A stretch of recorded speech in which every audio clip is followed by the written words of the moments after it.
ভাড়া বৃদ্ধি অতিরিক্ত নেওয়ার কোনো নিদর্শন আমি এখানে পেলাম না এবং আপনাদের সামনেই সেটা পেলাম না। এবং র্যাবের কন্ট্রোল রুম বলেছে কোনো অভিযোগ খুব একটা তারা পাননি, খুব একটা ব্যত্যয় এখানে ঘটেনি, নির্ধারিত ভাড়া নেওয়া হচ্ছে এবং বাসগুলি যথাসময় ছেড়ে যাচ্ছে, যাত্রী কোনো হয়রানির শিকার হচ্ছে না। এখনো পর্যন্ত যারা বিভিন্ন রুটে কিন্তু অ্যাভেলেবেল টিকিট আছে, কয়েকটা রুট আছে যেখানে টিকিট অলরেডি সোল্ড আউট হয়ে যায়। অর্থাৎ নির্বিঘ্নে নিরাপদে ঈদযাত্রা যারা বাসে যাচ্ছেন তারা এখান থেকে এনজয় করছেন, কোনো হয়রানি অথবা কোনো বিড়ম্বনার শিকার তারা হচ্ছেন না। এটা আপনাদের সামনেই আপনারা দেখলেন যে আমরা এটা করার চেষ্টা, যে উদ্যোগ আমরা নিয়েছিলাম গত 15 দিন 20 দিন ধরে। এখানে আমাদের পরিবহন সেক্টরের না শুধু সরকারেরও একজন গুরুত্বপূর্ণ মেম্বার অফ পার্লামেন্ট নির্ধারক, বিশেষ করে পরিবহন সেক্টরটা যিনি খুব চমৎকারভাবে শৃঙ্খলার মাধ্যমে অতীতে রেখেছেন, এখনো রাখছেন, শামসুর রহমান শিমুল বিশ্বাস, তিনিও এখানে উপস্থিত আছেন এবং এখানে বাকমালী সমিতির যারা আছেন তারাও উপস্থিত আছেন এবং তারা আমাদের ডিজাইনটা জানেন, সরকারের ডিজাইনটা জানেন, তারা সহযোগিতা করছেন, শ্রমিক সংগঠনের নেতারাও আছে, তারা সহযোগিতা করছেন। নগদ নিয়ে এলো হার না মানা হার অফার। সর্বনিম্ন 10,000 টাকা রেমিটেন্স নগদে পাঠালে থাকছে স্বর্ণের হার জেতার সুযোগ। অর্থাৎ ভাড়া বৃদ্ধি অতিরিক্ত নেওয়ার কোনো নিদর্শন আমি এখানে পেলাম না এবং আপনাদের সামনেই সেটা পেলাম না, আপনাদের সামনেই। এবং যে সমস্ত টিম আছে তারাও বলছে যে না, এখানে ভাড়া বেশি নেওয়া হয়নি, যাত্রীদের কোনো অভিযোগ নেই, শৃঙ্খলার সাথে এই বাস স্ট্যান্ড থেকে যাত্রীরা ঢাকার বাইরে যেতে সক্ষম হয়েছে বাস পরিবহনের মাধ্যমে।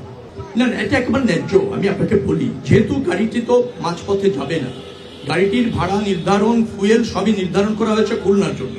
তার যে কস্টিং বা তার ব্যয়, খুলনা যাওয়ার ব্যয় নির্ধারণ করে ভাড়াটা নির্ধারণ করেছে। এখন যে গাড়িটি খুলনা যাবে, আপনি যদি মাঝপথে নেমে যান, নেমে যদি অর্ধেক ভাড়া দিতে চান, তাহলে ওই যে অর্ধেক ভাড়া বিবেচনা করে ভাড়া নির্ধারণটা হয়নি। যেহেতু তার রুটটা হচ্ছে গাবতলী থেকে সরাসরি খুলনা, তার ব্যয়টাও খুলনাগামী একটা গাড়ির জন্য যা থাকে, যার ফলে টিকিটও তাকে সেই ভাড়াটা নিতে হচ্ছে। অনেক সময় অনেক যাত্রী তার যে গন্তব্য, সেখানে যাওয়ার পথে যে মাঝপথে গন্তব্য, সেখানে হয়তো অ্যাভেলেবেল টিকিট না থাকার ফলে অথবা অ্যাভেলেবেল বাস না থাকার ফলে তিনি হয়তো স্বেচ্ছায় ওই গন্তব্যে যাওয়ার জন্য ওই টিকিটটা কেটেছেন। না, আমি আগেই বলেছি 15 তারিখ রাত 11টা থেকে গণপরিবহনে পর্যাপ্ত ফুয়েল দেওয়া হচ্ছে। আপনি একটা পরিসংখ্যান দেখলে বুঝবেন, যমুনা সেতুতে যা নিয়মিতভাবে যান চলাচল করে তার চেয়ে 32,000 গাড়ি কালকে বেশি গিয়েছে, 32,000 বেশি গিয়েছে নিয়মিত যাওয়ার চেয়ে। তো তারা তো সব অ্যাভেলেবেল ফুয়েল পেয়েছে। এই যে রাস্তায় আপনারা দেখছেন লাখ লাখ গাড়ি চলাচল করছে, সবই তো ফুয়েল পাচ্ছে। তো ফুয়েল 15 তারিখ রাত থেকে গণপরিবহনে অ্যাভেলেবেল আছে। আমি এখনো পর্যন্ত ফুয়েল নিয়ে কোনো কমপ্লেন পাচ্ছি না। আর কেউ যদি পেয়ে না থাকেন ফুয়েল, আমি মনে করি এখন তো খুব ইজি হয়েছে, আপনি কমপ্লেন করতে পারেন, আপনি হটলাইনে ফোন করতে পারেন। আমরা সেটা দিয়ে রেখেছি পরিবহন ক্ষেত্রে, 16107 আমাদের হটলাইন নাম্বার আছে, 999 আছে।